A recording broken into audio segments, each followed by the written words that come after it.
welcome to Navigating Realities. We here with my good friend Don E. Camp, one of the brilliant photographers and artists that I ever met, and I think the world have ever met. Appreciate you being here, Don. Eric, thank you very, very much. It's always an honor if we asked to do something like this. It's always a pleasure to talk with you. The pleasure is always mine, Don. You know, we've had deep discussions quite often about life, and one of the things about navigating reality is we're going to talk about things that we're told not to talk about: race, religion, and politics.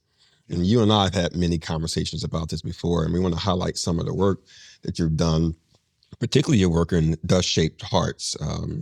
Let's talk a little bit about, before we get into that, your childhood. Like, where are you from? Where'd you grow up? What are some of your earliest memories growing up? Earliest memories were in Western Pennsylvania, a little town that I always described as being about 70 miles north of Pittsburgh, 70 miles south of Erie, 70 miles east of Cleveland, in the middle of steel. Because it was a steel town, malleable town. They melted steel. They got our iron ore and they melted it. They formed it. They shipped it. It smelled of, it was a steel town. That's where I was raised. Well, So steel town has a special smell, a special view and everything. so when you think about Western Pennsylvania, and this is just something off the cuff, you don't think about many Black folks being in Western Pennsylvania. What was the culture like? What was the ethnic makeup of your town? That was interesting.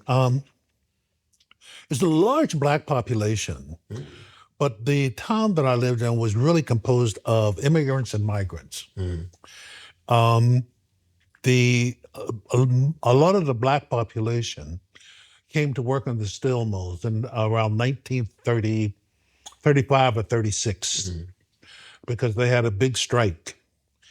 And they went down, they got trained, they trained loads of Black folks from the South, North and South Carolina mainly, and brought them to break the strike in the steel mills. It was also a lot of immigrants from Eastern Europe and from Italy, because Europe had been so destroyed by the two wars. And a lot of the migrants, of course, were coming to the United States to get something, because Europe was in such bad shape after World War. Well, after World War One, it was in terrible shape. World War II destroyed almost 70% of Europe.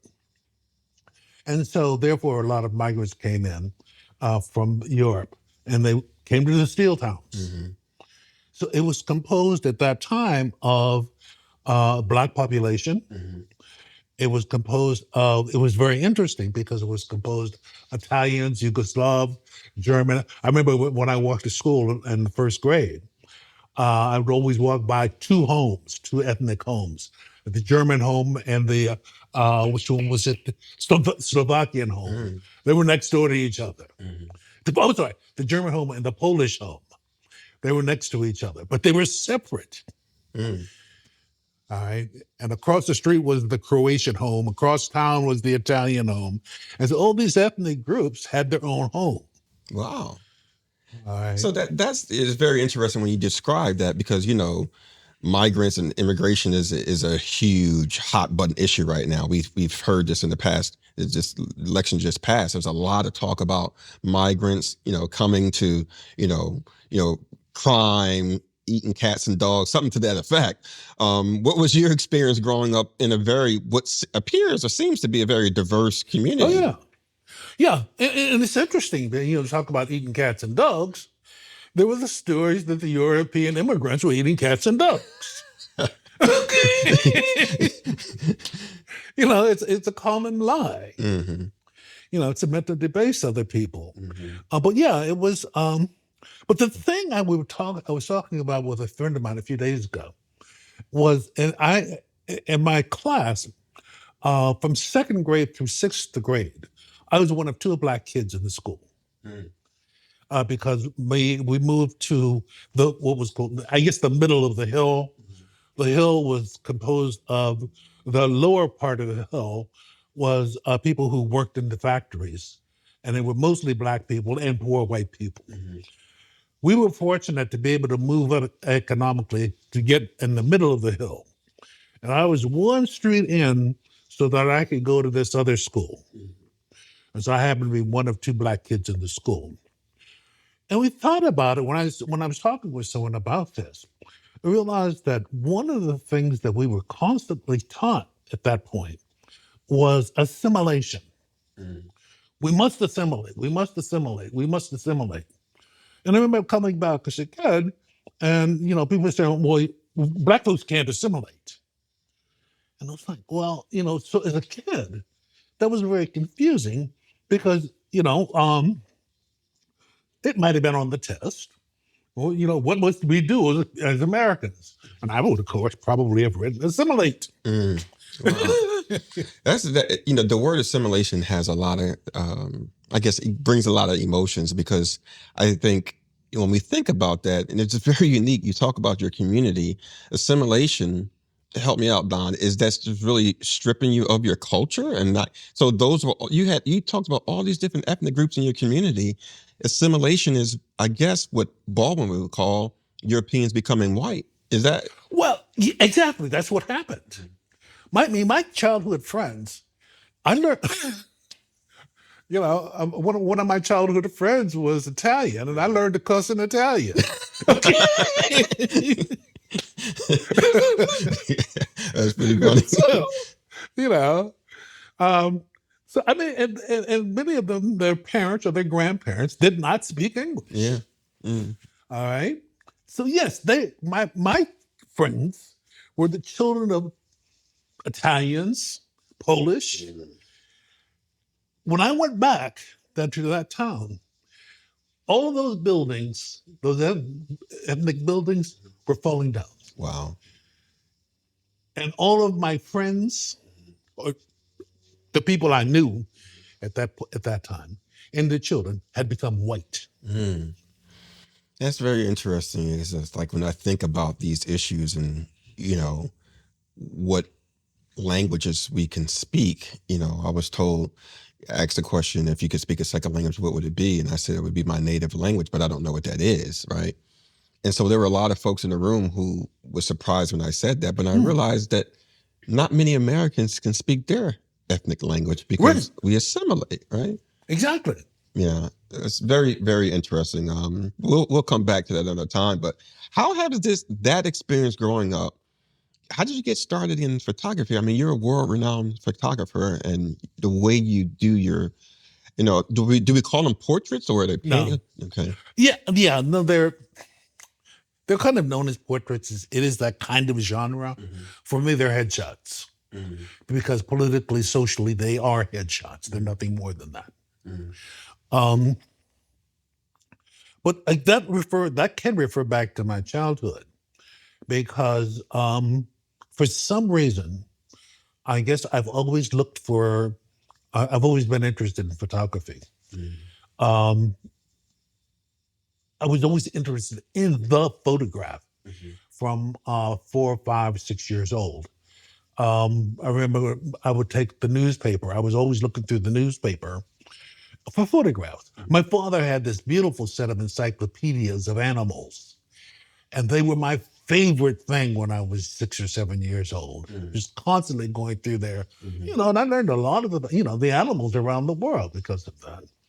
But I realized now, looking for black people, particularly black men, in the newspaper. And in the town where I lived, they just weren't. I went back last summer and I looked through 2 years of newspaper, of microfilm, mostly because it was after the war. I looked through 1945 and 46, which was just, toward the end of the war, and an age when I would have been looking through those. And all of the photographs I saw were all of them, except for one group of white women, a few photographs of white women soldiers, wax and waves, and one black man. And how he got in there, I have no idea. He had become the director of the George Washington Community Center, and they thought it was worthy of putting him there. All the information on black people was in a once a week or so column, and it wasn't even once a week because I didn't run into it once a week. I ran into it occasionally of a column called "News Fit for Colored People," but no photographs. And I think I was looking for photographs of me, but all I saw in the microfilm was photographs of white men, white businessmen, white soldiers, white sailors, white this, white that. It was always white men. That's all. Wow. How did that, and it's so funny because we talked about this before, and you gave me this book, Don, because, it's amazing. The Unseen, Unpublished Black Ah, History. You remember giving me this yes. book? Another friend of mine gave it to me as well. What struck you about this book and your experience um, not seeing a representation of who you are in your culture? Well, the thing is, I mean, it was nothing new. Um, I coined a phrase. I hope it's picked up on and looked at, and that is the idea of photographs by omission. And in this case, what I'm thinking and what I'm talking about is a case where there are thousands, if not millions, of photographs of one thing, and the missing photograph is just because it's been ignored, purposely removed from existence. Sometimes by ignorance. It's not always malicious. One point where it's not malicious, for example, is when I first started doing dust shaped hearts.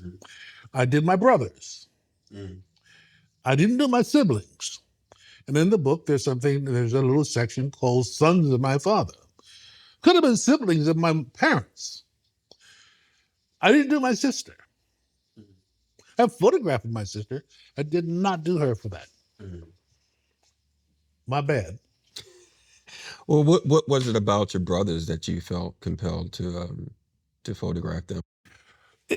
I did that because I was looking at black men. When I first started the project, I really wanted to do the existence of black men.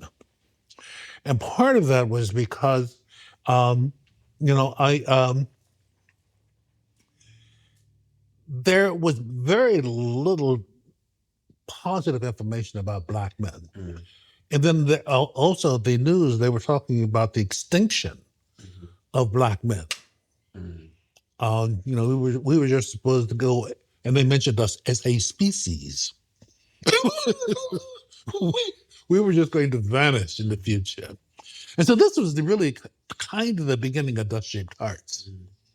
And then I thought, well, if we're going to vanish, I should really preserve, recreate some images so that 500 years from now, people will be able to know what these people who created music, who created music in America, who created fashion in America, who created America, That we actually existed, right? that That our we culture, existed. our expression, our creativity. Exactly. And it's so funny because when looking back on it, you not seeing black men in these newspaper articles really allowed you to become this amazing artist. Well, The creativity, what you're doing, Don, is yeah. Well, I also worked at a newspaper. When I came to Philadelphia to work as the Evening and Sunday Bulletin, which was, if I think about it, it was kind of a historic thing. Yeah, it's fascinating because there's so many things left that we can be first at. yeah, that's the country's 200 years old and we still being the first at something, right? That's ironic, Yeah. right? So, I was the first. 250 years old, I believe, right? Yeah, Coming up. 250, Yeah. right. Because I was the first black photographer to work for Major Daly in the city of Philadelphia, fourth in the country. And, we took headshots. And I thought, well, they're not in the newspaper. Before I went there, I thought it was a kind of ignorant on their part, but not malicious. Mm-hmm. But and then when we go out and do a job, the first thing we would do is we would get headshots. Almost no matter what we were doing, no matter what kind of a feature we were doing, we got headshots. Mm-hmm. And the headshots were useful because they went in the files. And if you robbed a bank or if you were promoted to the bank manager, they'll had you on file, and they just had to go in the file, and they had something to publish. Mm-hmm. But black men, they're just really it was a record of crime. That's all we were depicted as. That's all we were depicted. The only time we would be in the newspaper was if we had committed a crime. Wow.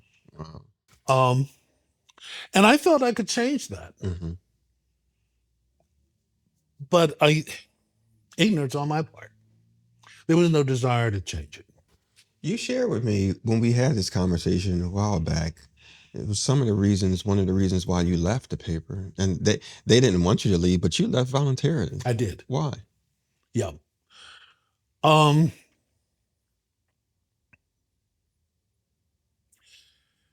I was told before I went to work for a newspaper by a photographer for there's this photo gathering news organization called Magnum. Mm-hmm. And when I was in Vietnam, I met Philip Jones Griffith, who did this book called Vietnam Incorporated. He was an incredible photographer, a war photographer. And he spent 3 days with me, kind of giving me ins and outs and telling me a great deal about the business. Mm-hmm. You need to go to work for a newspaper. He told me I needed to go to work for a newspaper. Don't say longer than 4 years. And then go out and do, what you need to do as a photographer. I didn't understand that at the time, and I stayed 9 years. Mm-hmm.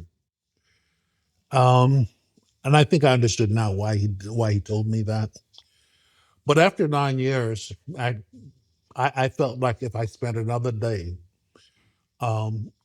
in that space, I would die. Mm. I would physically die. Really?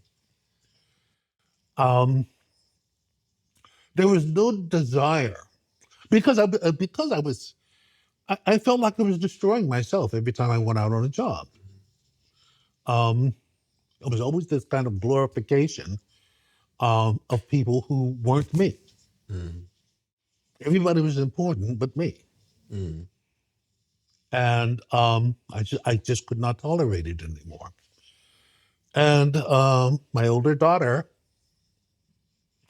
was, I think, probably maybe 14 or 15 at the time, says, well, you should quit. That's what you would tell us to do. Well, she put you on the spot.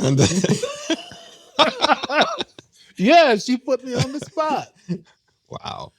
And it was like, this is going to be such a relief to be an example. Mm. All right. And so I resigned. Wow. Did you have something lined up already? Nope. Really? No. That's a dangerous proposition there. But the option was dying. No. Yeah. Yeah. Really, the option was dying. Inside your creativeness, who you are, is it? No, death. Really? I physically felt like I was dying. Mm-hmm.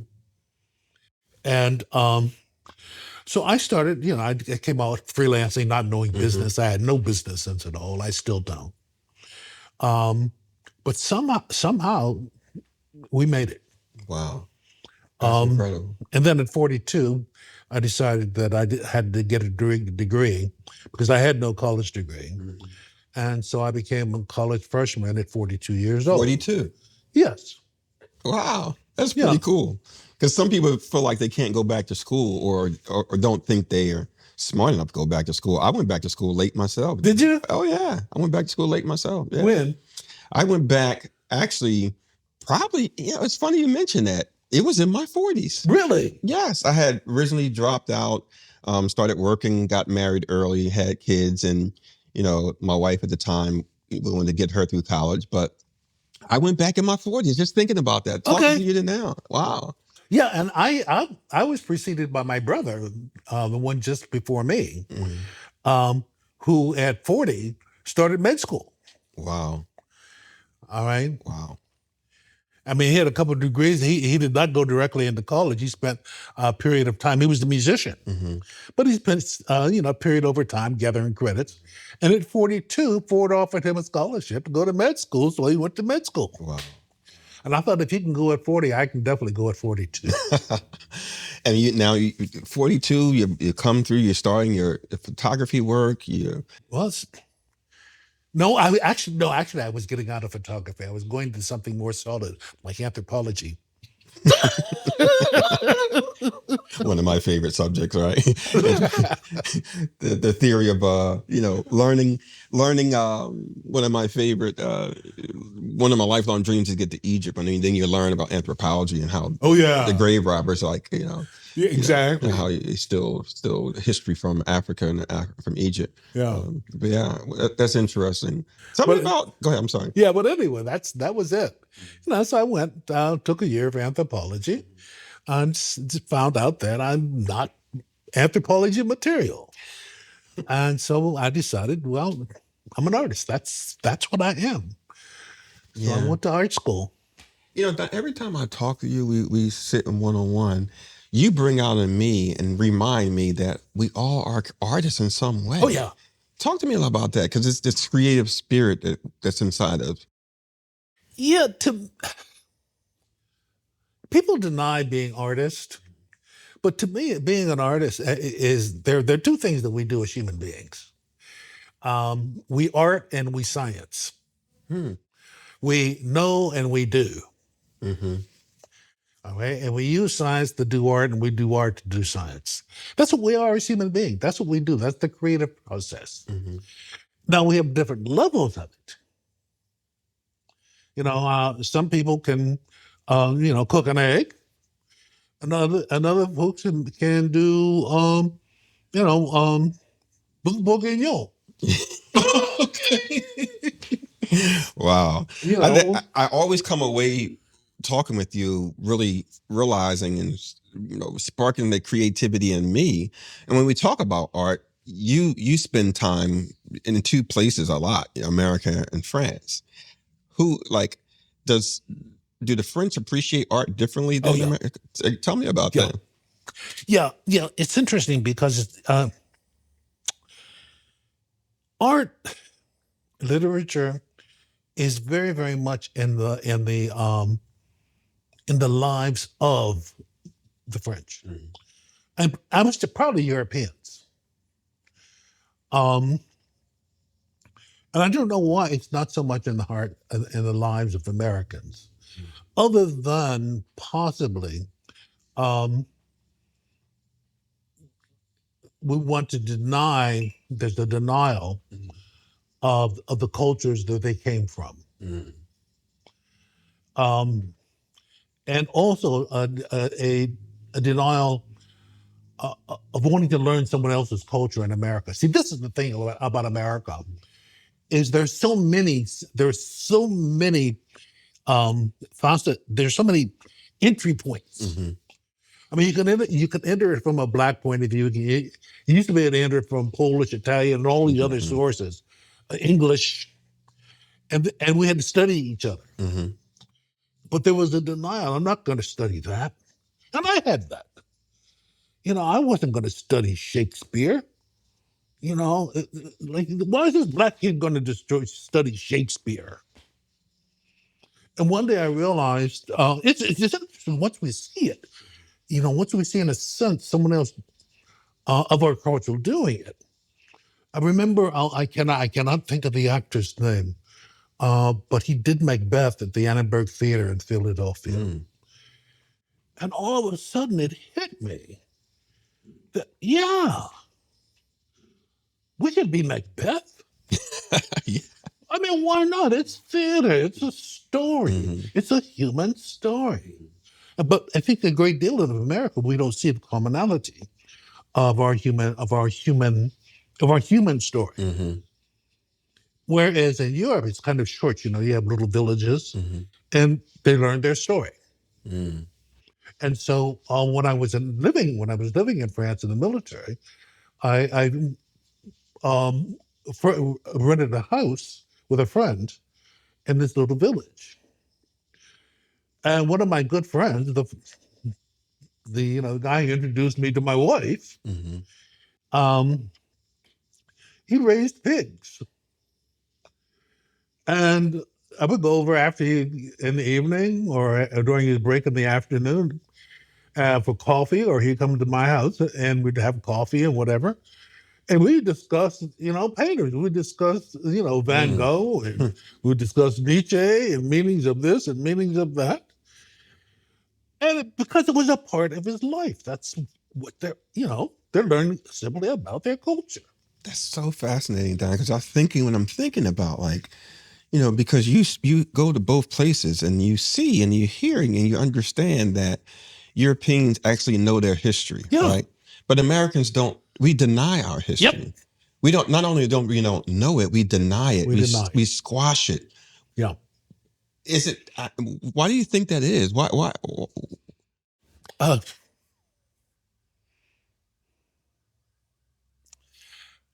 I again, I think it's because there's so many cultures coming together. And assimilation, let's go back to assimilation. Hmm. What does assimilation mean? Does it mean you learn of other cultures, or do you deny other cultures, or do you create something new? That's exactly what it is. You deny other cultures and you create something new, Yeah. and that newness is I don't know exactly. But does the newness mean that you forget the past? That's interesting. Right? Yeah. To me, it doesn't. Mm. To me, it means you grasp the past. Mm-hmm. You understand the past. You eliminate the stuff that's killing us. Mm-hmm. You the stuff that's making us better, that we hold on to. Mm. But America, you know, we have an ugly past. Yeah, we don't like to we don't like to talk about that. We hide it because I think perhaps maybe the truth of it is too painful for European Americans or white Americans. I don't know. I don't know if they know. According to Baldwin, white people don't know nothing about themselves, and that's why it's easy for them to treat black people or marginalized people bad because they don't have a history of themselves. Well, but the history in America is just terrible. It's mean. And I will honestly have to look at Buffalo soldiers too. Mm-hmm. Mm-hmm. Buffalo soldiers were very efficient. Yeah, yeah. I mean, I think it's sad because they came here as migrants. They were French, they were Dutch, they were German. They had a culture. They had a history, and to have that stripped away from them, and was stripped away from black folks who Yeah, came here. I mean, we're a country that really doesn't know much about each other or our histories. Like history is not the past. We're constantly making history, exactly. right? Exactly. Wow, wow. So politically, I mean, you grew up in Western Pennsylvania. Was politics discussed in your home? You know, was it something that was? Yeah, yeah, yeah. Um, it depends on what we mean by politics. Mm, I mean, to me, politics is just simply how we get along, mm, how we navigate life, mm, the social rules, mm-hmm, as well as the general rules, but it's the social rules too. mm-hmm, Um, I think there's one example, for example, is that again in that school. mm-hmm, Um, I was looking at it the other day, and I remember I saw in the photograph of my second grade classroom.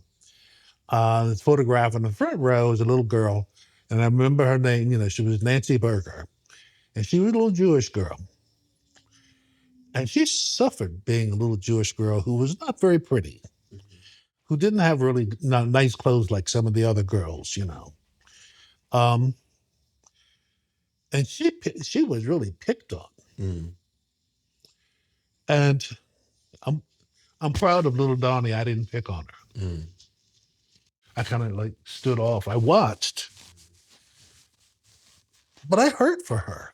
mm, All right, I'm really proud of me for that. mm-hmm,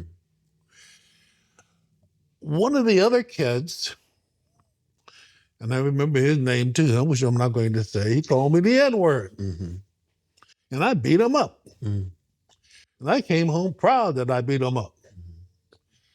And my brother, one of my older brother, you know, don't do that again. You can't waste your time doing that. 20 years from now, he'll be standing in the corner calling people the N word. mm-hmm, You have stuff to do. mm, Now, to me, that's politics. yeah. How do you navigate that? How do you move forward? Mm-hmm, yeah. Yeah. It's interesting. I don't think many of us think about it in that way. Um, matter of fact, until you said that, when we think about politics, it's all like, Democrat, Republican, Independent. But how you describe it is like really maybe a different approach that we should perhaps examine more. Well, probably, possibly. Well, we couldn't. For us, it really wasn't much sense of us thinking about it in terms of Democratic and Republic, Mm-hmm. because it didn't really make any difference. Because you weren't going to get in office anyway, so you didn't run for office. I mean, That's true. all of the council and everything was all white, so Yeah, I mean that's the reality of it, right, Don? yeah, I don't know how you feel about this past election because the numbers showed that a lot of people stayed home, and there's this sentiment, and they typically blame the Black community or Latino community, but if your life is not going to be changed anyway, what's the point? I'm not saying yeah. I'm not saying I espouse to that, but there are some people that say, well, my life was the same as under Republican. My life was the same under Democrat. So would I have been? I don't have no dog in that fight. Well, but I think we're talking about two different things in a Okay. way. All right. Well, what I'm saying was that the mayor, Mm-hmm. the police chief, and all of that in my town, and the town next to it, and the town next to it, and the town next to it had no Black folks. Mm. Mm. Yeah. So why? I would probably vote. My parents probably voted, Mm-hmm.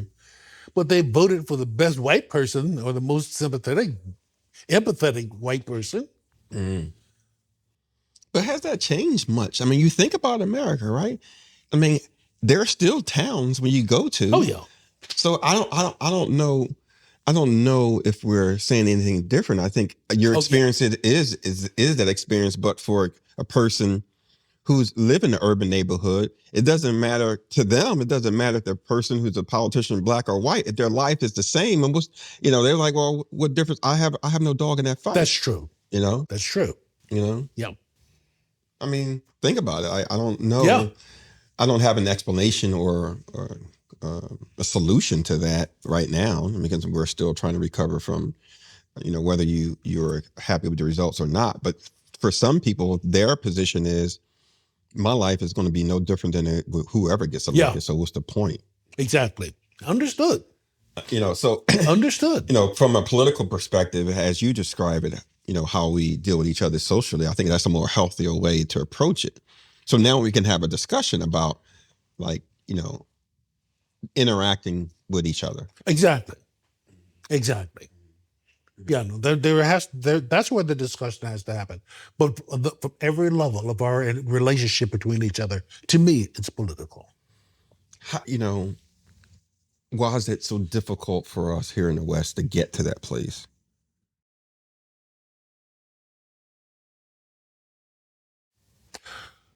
The desire, I think there's a real desire to maintain power Mm.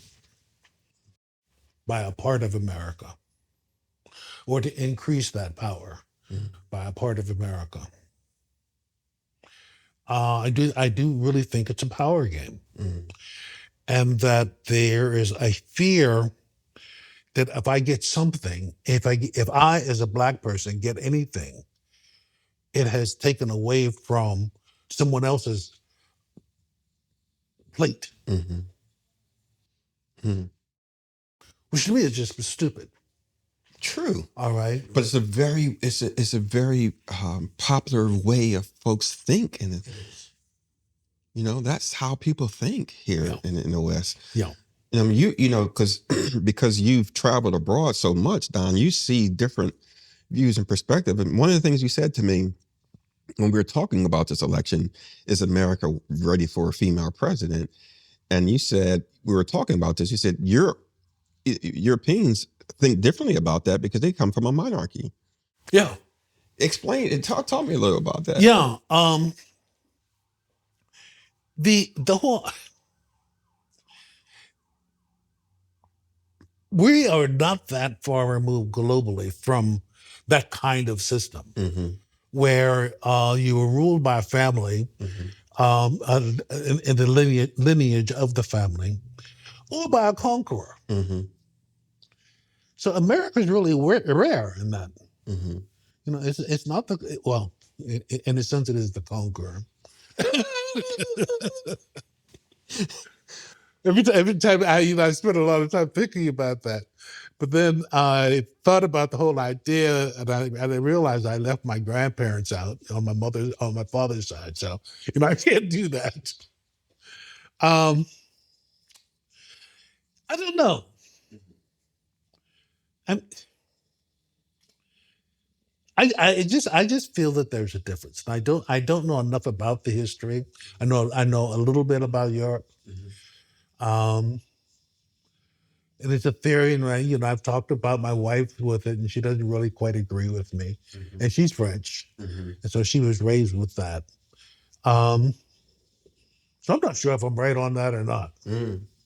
Well, since you mentioned your wife, I mean, I think you know your experience around these issues. And I'm curious to see how it impacts your work. You come from a global perspective. Your wife is French. You have multi-ethnic children. You in a multi-ethnic marriage. How has that influenced your work? I mean, you talk about, and I see all the black portraits, but you also have other folks that you've portrayed. So how has that experience in terms of your professional career influenced your work? Well, that I play with that idea, Mm-hmm. and I think the question before was serious, and I like the idea of being able to play with things, Mm-hmm. and so the headshots came from the newspaper, and the idea of any time a black man appeared in the newspaper and being a criminal. Mm-hmm. And so I decided that I was going to not just preserve it, but I chose black men for a particular reason because I wanted to I wanted to create these headshots of black men that nobody could identify. Um, and sometimes you could Google them. Mm-hmm. Even early on, you could Google a few of them, and they were like, "Oh, he did such and such." But most of us were just black men that I knew did something. Mm-hmm. Man, you can't imagine how unpopular that was. When I would talk about it, black women would get angry with me. Why aren't you doing black women too? And I would fight back with them. It was like, but it was a game for me at that point. Because black women were doing black women. They weren't doing black men. Mm-hmm. And a few of them were doing some really vicious things against black men, which really kind of upset me. Mm-hmm. And so I said, okay, I'm going to fight back on this. And it's just like, I'm doing black men because that's what I am. I'm a black man, not a black woman, I'm a black man. Well, why don't you doing white people? Because I'm black man. One of the newspaper critics was really mean, and he wrote he wrote about it me in relation to two other Guggenheim fellows, Mm-hmm. and he wrote beautiful things about the other two. Me, he said, also included was Camp and his brothers who do things. That was it. That was my review. Okay, and this is three Guggenheim fellows. Mm-hmm. About 10 years later, it's very interesting. He wrote about me in another show. And he says, and now he's doing pictures, he's doing headshots or portraits of white men and white people. Okay. And he wrote other beautiful stuff. But I wasn't important until I was doing white people. That's interesting. So But for you're me, I live in a world that runs from very, very, very, very dark to very, very, very, very light. I live in a world. And I have recognized that since I was a baby. just fascinating to see that you weren't getting the recognition until you were portraying white folks, and your work speaks for itself. It's a phenomenal work.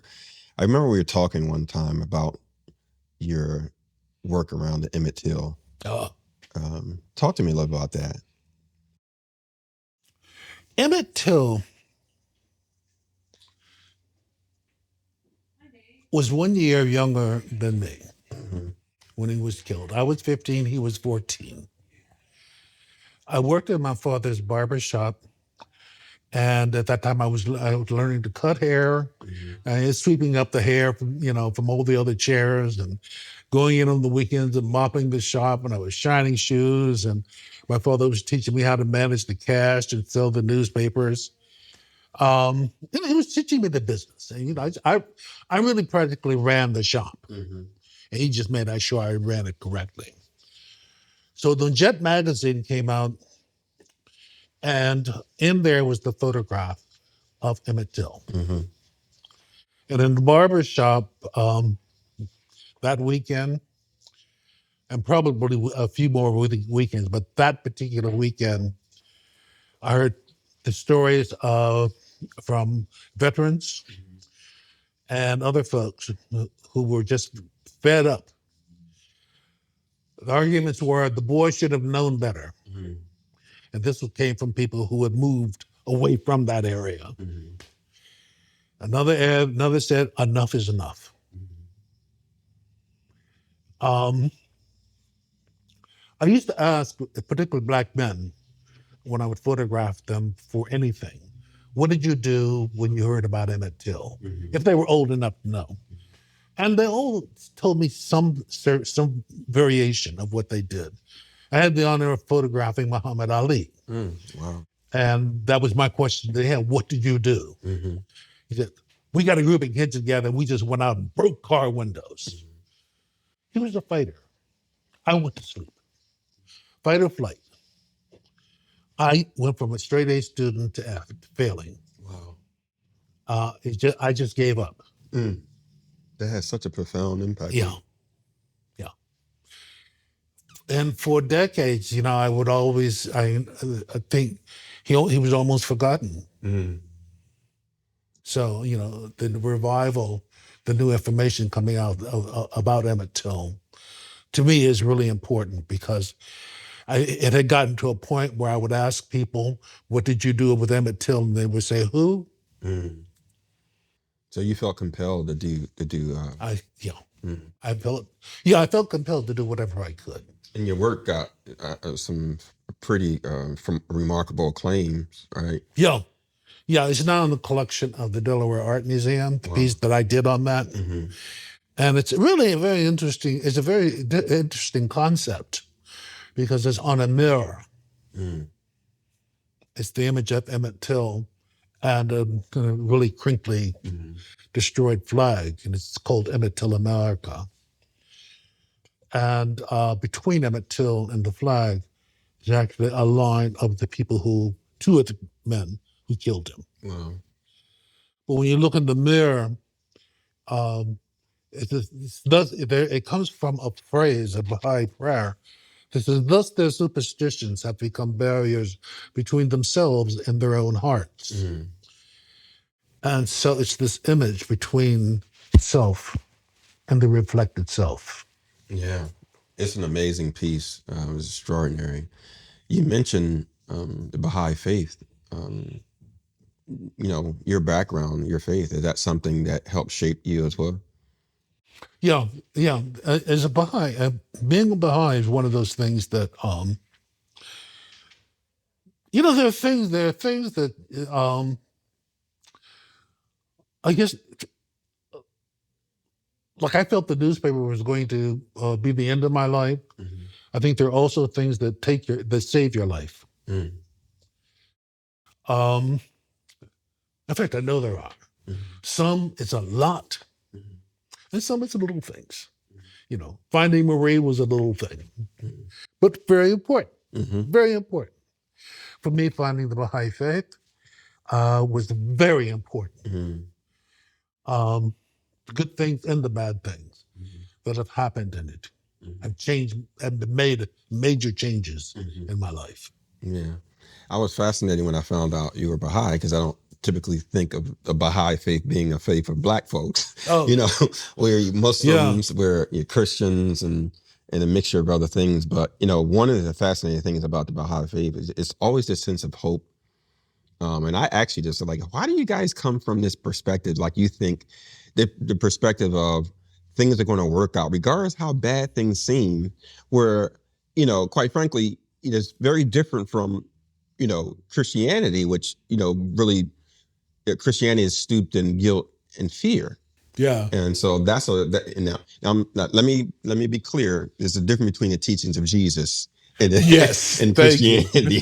So I want folks, before folks start throwing darts at me, there's a big difference between the teachings of Jesus and what he lived, and because he wasn't a Christian, Jesus practiced Judaism, and Christianity, particularly Western Christianity, which is really really driven by fear and guilt. What was fascinating about learning about Baha'i, and I learned about it years ago, and then I met you as a black. I never say I met a black person who was a Baha'i. Like where the hell did that come from? We're here. We're here. I asked you about this, Don. Like, how do you guys just like just a sense of hope in the face of such degradation? Okay, let's look at the last election. The A few decades ago, the USSR is like folded. Mm-hmm. Yep. I said, okay, well, there's one superpower. Mm-hmm. Wonder how America's going to do it. Mm-hmm. And what keeps me going, and I think it's a part of the doctrine of being Baha'i, is that there's an old world order and there's a new world order being built. Mm-hmm. The fall of Russia, of the USSR, the fall of the United States is inevitable. Yeah. Because we are in part of the process of building a world, Mm-hmm. a new world order. Not even a new world order, a world order Mm-hmm. of strengthening that world order. Mm-hmm. And so what happened? For me, all the time I'm wondering during the election, are we going to be given a little reprieve? Mm-hmm. Or is it just going to just go full force? Mm-hmm. Looks like we went full force. Yeah. I guess depends on who you ask, right? Yeah. Yeah.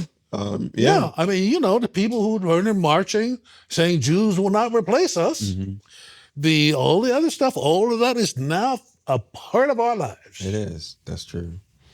But yet the Baha'i faith teaches, this sense of, I'm reading some of the text that you've given me and the material, but this sense of it's still going to work out. Yeah. And my response to it the following day was, well, I had to teach more about what the Baha'i faith is and what the world order is. Mm-hmm. About how the world is one. There's one world. Is that one? I think the phrase that I first learned is the earth is but one country and mankind its citizens. Yeah. And people who hate the Baha'i faith have to admit that's good. Mm-hmm. Yeah. Yeah. That's so refreshing. I think, just learning about different faith traditions, because, I explore many different faith traditions, and, I'm on the Coalition of Religious Leaders here in New Jersey. And I love all the traditional faiths. And that's maybe what keep us going, moving forward. And I have some different opinions about this whole issue about morals. I don't think we're moral people, but that's a whole nother discussion for another time. But Donna, it's been absolutely amazing to have you on. We'll have you back when we're talking more about your work. But one of the things that I'm going to be asking every guest, like, what is one of your favorite quotes and why? My favorite quote is, "O Son of Spirit, my first order is this: the most beloved thing in my sight is justice." Okay, and why? Because it's the most difficult. To me, it's the most difficult thing to achieve. It's the most difficult thing that has to be constantly on our minds. Is how can I be just? But it's the most beloved thing in the sight of God. But it's the way we look at it. It's how do we what do I expect of you? But even to me, it's what do I expect of myself? Yeah. What is just to me? And how do I be that? Yeah. And to me, it's a godly thing. It's a religious thing. Yeah, that's so true. In the Hebrew text, there's a text that says, what do you require me, O Lord? And it's do justice, love mercy, and walk humbly before your God. Mm-hmm. And we quote those things, and we say those things, but a lot of it doesn't come forth in terms of how we treat each other. Now, let me back up. I think for the most part, most Americans do believe in justice, do believe and want peace and unity. But I guess the politics of how you describe it, how we deal with each other socially, is how it's going to play out. And I'm not sure, Yeah. not quite sure how that's going to play out, given all the isms.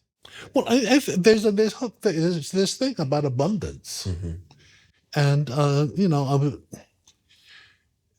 there's this fear that if I have, if there's justice and we're equal, then I'm going to take something off the table that belongs to you. In reality, I want to put something on the table and share it with you. And in true civilization, that's what works. We all have more, not less. But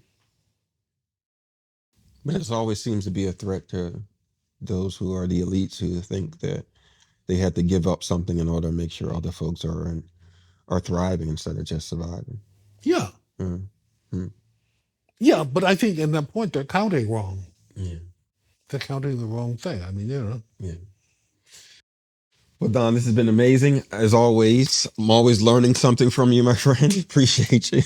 Appreciate you. And thank you for coming on. Thank you very much for the invitation. And again, the wonderful conversation. As always. Thank you. That's a wrap. If you can't respect that, your whole perspective is whack. Now, with your level and I fade to black.